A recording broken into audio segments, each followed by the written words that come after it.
My name is Mary Ellen Buchanan, and I recently was reading about how the Israelites built their altars in the wilderness. They would take a stone and place it down, and then take another stone and place it. And what I didn't know was that as they were placing the stones, they would be reciting the deeds that God had done in their national history to save them and to guide them. And what immediately sprang to my mind was the places in my life where I knew God was there and He was guiding me. One of my first stones, I think, was my Catholic education. I started school in Southwest Detroit at St. Gabriel's, and eventually my family moved to Royal Oak, and I attended Shrine Grade School, and I graduated from Shrine High School.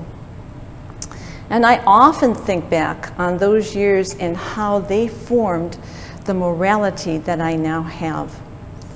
And a second stone would be my introduction to the Love of God prayer community right here at Shrine Church in this chapel. In the 1970s, I was a young mother, a young wife, and I was looking for a deeper relationship with the Lord. And my neighbor down the street invited me to come to a Love of God prayer community meeting. And I remember walking through the doors and just being blown away. I saw people of all ages, even into 60s, 70s, and 80s, raising their hands above their head and praying spontaneously.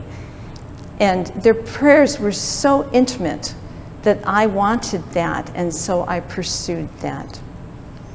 And a third stone in my altar would be the homilies of Father Preuss. For the first 10 years of our married life, my husband and I lived in Shrine Parish until we moved out of state. And I remember coming up to Mass and hearing Father Preuss talk about his week. He would talk about the people he met at the hospital, at the nursing homes, in the grocery store, in the neighborhoods. He made visits to people's houses all the time, at the widow and widowers clubs. He would talk about his encounters with these people and how the Lord got him there and how all of that fit into the Sunday scripture reading.